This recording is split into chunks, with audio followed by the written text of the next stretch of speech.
ini izinkan saya untuk melaksanakan aksi nyata untuk modul 1.4 dalam kegiatan calon guru penggerak angkatan 7 yang kebetulan hari ini adalah diseminasi untuk setiap modul rangkaian positif dan nilai-nilai kebajikan universal, teori motivasi hukuman, penghargaan restitusi, ada keyakinan keras, kebutuhan dasar manusia dan dunia berkualitas, restitusi, 5 posisi kontrol, serta segitiga restitusi.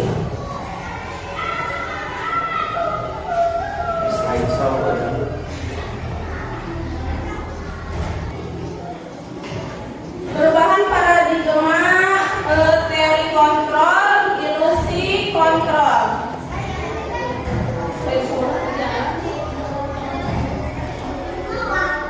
Kontrol, ilusi guru mengontrol murid, ilusi bahwa kritik dan membuat orang merasa bersalah dapat membuatkan karakter, ilusi bahwa semua penguatan positif efektif dan bermanfaat, ilusi bahwa orang dewasa memiliki hak untuk memaksa. Berikut adalah perubahan paradigma, stimulus respon, teori kontrol atau teori pilihan. Siapa sesungguhnya yang memiliki kontrol? Stimulus respon itu berupa kita mencoba mengubah orang agar berpandangan sama dengan kita. Tetapi pada teori pilihan kita yang berusaha memahami pandangan orang lain tentang dunia. Jadi kita tidak bisa memaksa orang lain untuk memaksakan sepemahaman dengan kita. Selanjutnya, disiplin positif. Disiplin positif kita menggunakan teori kontrol dari Dr. William Glasser. Di bawahnya ada kita tidak bisa mengontrol orang lain, hanya Anda yang bisa mengontrol diri Anda sendiri. Sejatinya kita sebagai guru tidak bisa memaksakan apa yang ada di anak, tetapi anaklah yang mengontrol dirinya sendiri. Semua perilaku memiliki tujuan. Teori motivasi di bawahnya ada menghindari hukuman, untuk mendapatkan imbalan, untuk menghargai dirinya sendiri, dan larinya kepada nilai-nilai kebajikan universal serta keyakinan keras. Contoh dari sini adalah biasanya anak kalau kita kasih PR itu terkekang karena anak takut besoknya mendapatkan hukuman. Ini sudah tidak sejalan dengan disiplin positif, tetapi harus menumbuhkan disiplin positif pada diri anak tersebut. Apa makna disiplin?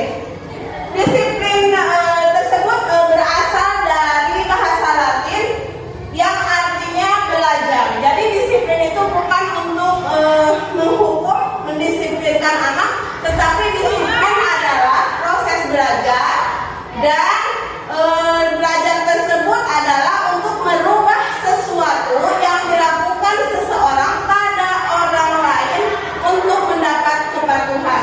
Kecenderungan secara umum adalah menghubungkan kata disiplin dengan ketidaknyamanan, bukan dengan apa yang kita hargai atau pencapaian suatu tujuan yang mulia. Bapak dan Ibu sekalian, untuk disiplin positif barangkali ada yang mau berbagi atau dirasa cukup untuk melanjutkan dulu materi yang ada di PowerPoint saya. Cukup, kita lanjutkan dulu ya Ibu dan Bapak. Nilai-nilai kebajikan universal. Di dalamnya terdapat nilai kebajikan yang ingin dicapai oleh setiap anak Indonesia. Kita kenal dengan profil pelajar Pancasila yang sudah mulai digaungkan sejalan dengan perubahan kurikulum menjadi kurikulum merdeka. Di dalamnya kita sudah sangat terbiasa mendengar dengan beriman dan bertakwa, mandiri, beraneka lomba, gotong royong, kreatif dan bernalar kritis. Materi yang kedua yaitu untuk teori motivasi. Di dalamnya ada hukuman, penghargaan, serta restitusi. Teori motivasi perilaku manusia itu sendiri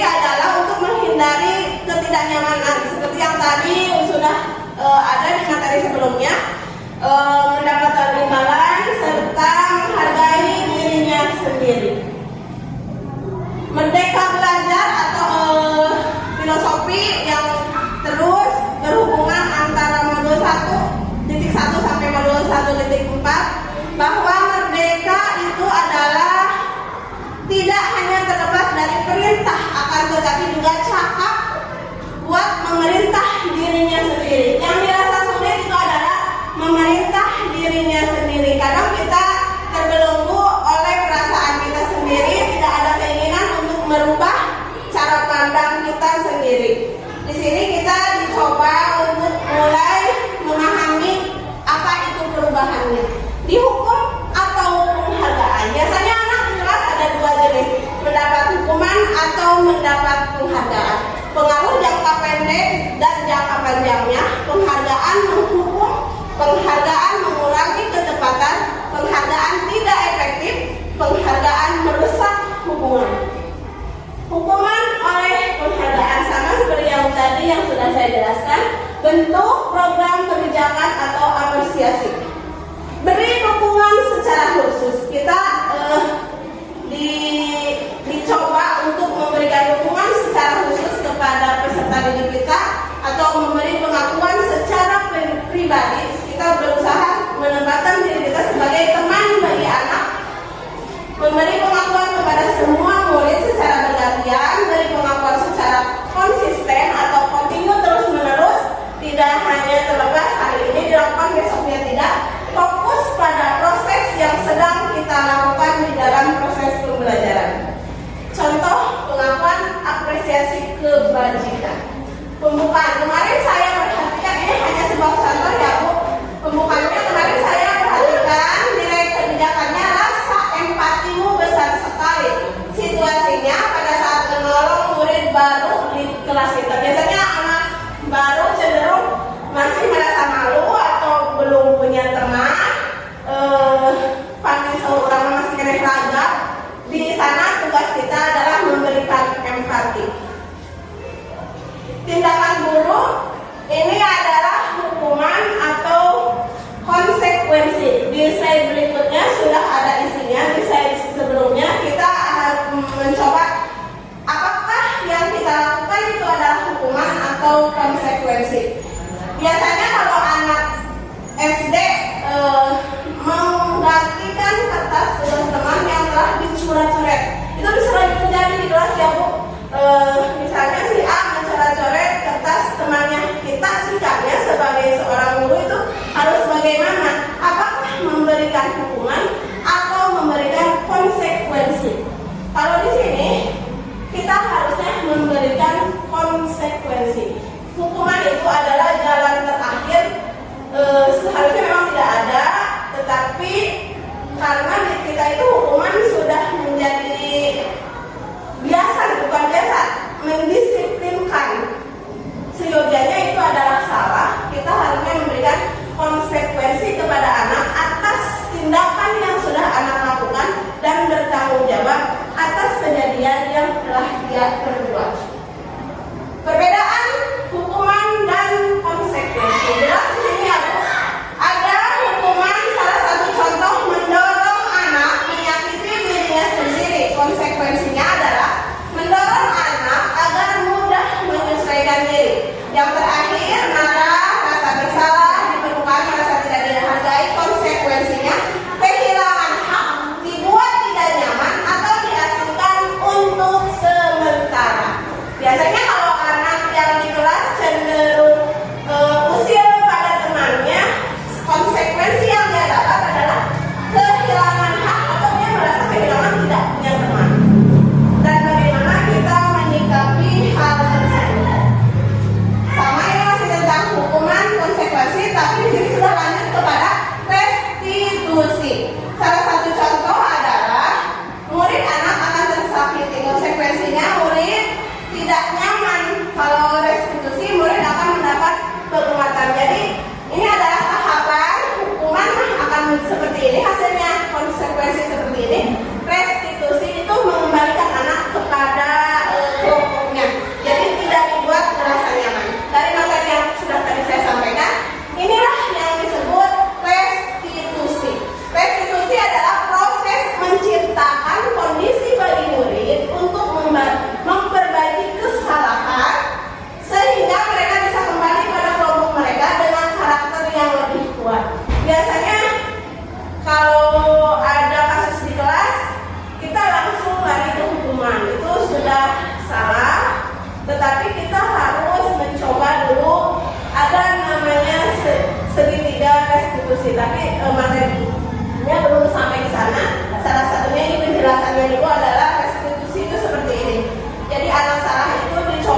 melakukan kesepakatan di kelas dan melakukan keyakinan kelas serta menyimpannya dalam sebuah pajangan di kelas supaya anak-anak mengingat bahwa mereka itu harus melakukan keyakinan kelas yang sudah disepakati. Keyakinan kelas tidak berupa saya mengharapkan ke anak-anak untuk disepakati bersama adalah datang tepat waktu, menjaga kebersihan kelas, aktif dalam kegiatan pembelajaran dan selalu merasa gembira dalam mengikuti setiap proses kegiatan pembelajaran. Pembelajaran keempat adalah kebutuhan dasar manusia dan dunia berkualitas. Kebutuhan dasar manusia itu ada 4. Kita merasa nyaman, kebutuhan untuk keluarga, untuk pendidikan, untuk eksplorasi diri sendiri, serta untuk kegemaran. Berikut ada video yang bisa dibuka, bisa dilihat bersama untuk videonya. Menurut saya sendiri ini adalah 5 dasar kebutuhan manusia yang bisa kita pelajari bersama, yang menurut saya dapat dari modul yang sudah saya pelajari. Kebutuhan dasar yang mendasari perilaku murid. Pada video kali ini kita akan membahas tentang 5 kebutuhan dasar manusia.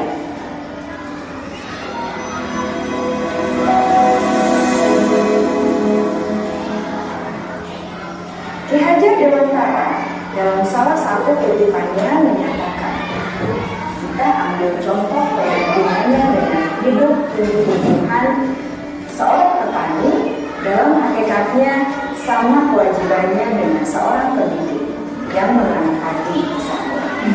Hanya dapat menuntun tumbuhnya padi, ia dapat memperbaiki kondisi tanah, memelihara tanaman padi, memberi pupuk dan air, membasmi ulat-ulat atau jamur-jamur yang mengganggu bibit tanaman padi, dan lain sebagainya.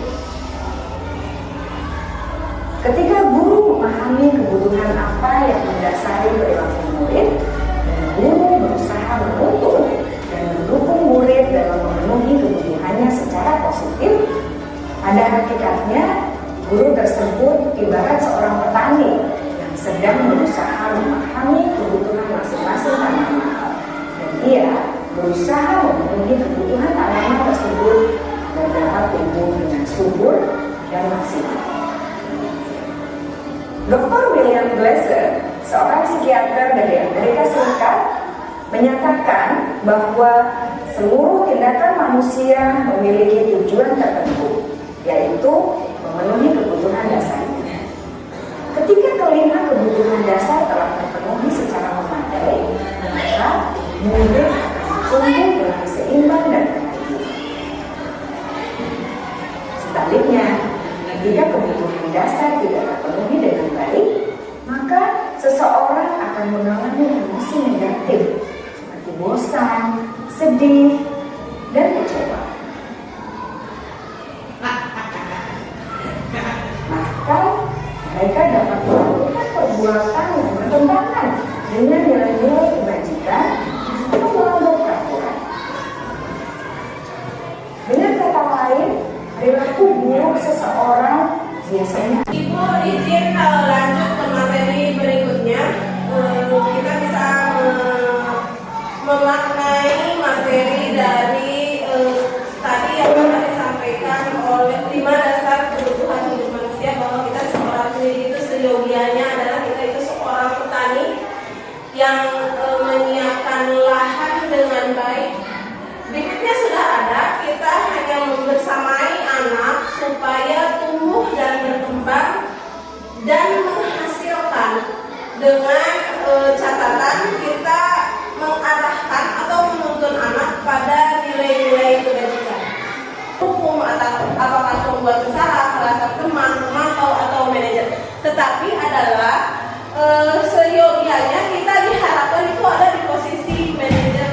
Kalau hukum itu sudah tidak disarankan, karena memang itu akan merusak karakter anak. Minimal tidak bisa di sini, kita bisa di pemantau atau di teman.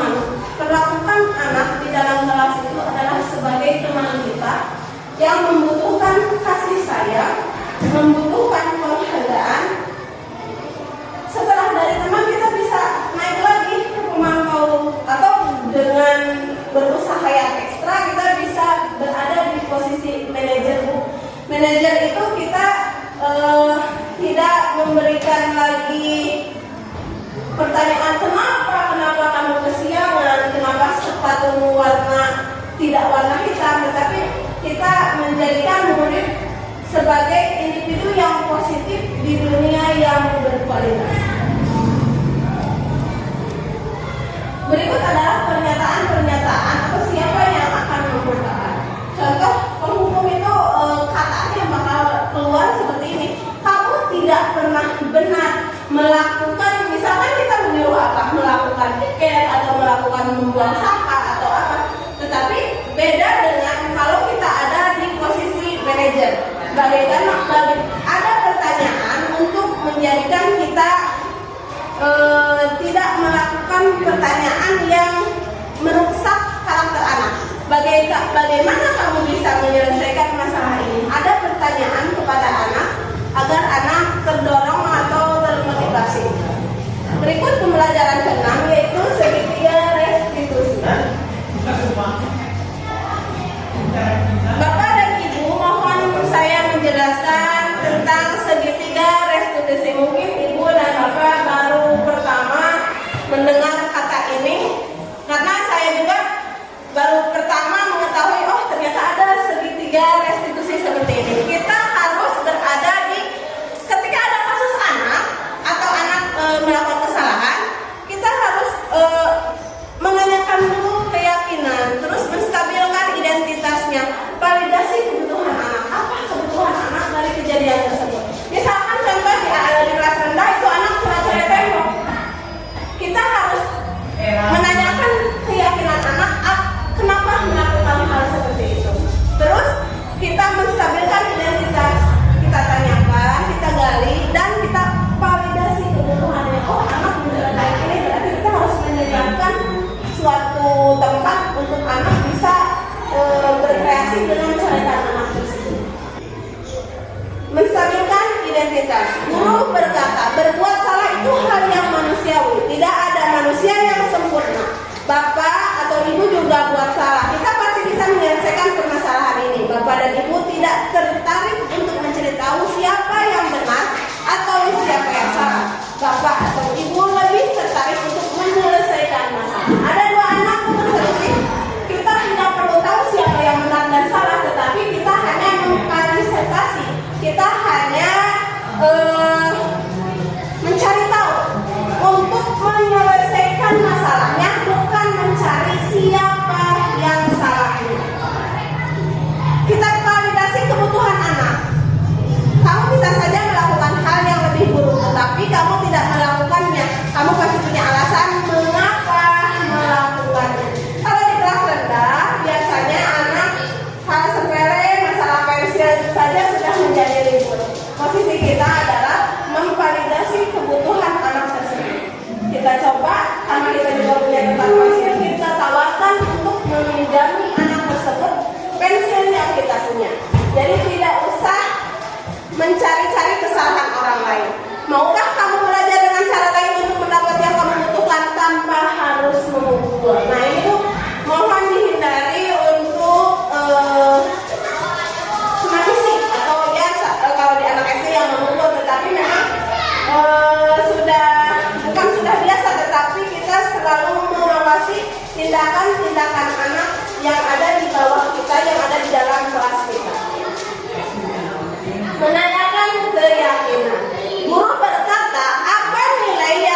sekolah kita, melakukan perubahan sekolah kita sehingga kita mendapatkan hasil dari apa yang sudah kita lakukan. Saya cukupkan materinya sampai di sini. Barangkali ibu dan bapak ada yang ingin ditanyakan kepada saya.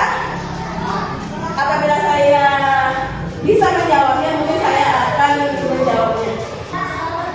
Terima kasih atas partisipasinya hari ini. Semoga ilmu yang sudah saya sharing mungkin bermanfaat untuk kita ke depannya. Saya tutup dengan ucapan alhamdulillahirrahmanirrahim. Mudah-mudahan waktu yang sudah kita luangkan bermanfaat bagi kita semua. Wassalamualaikum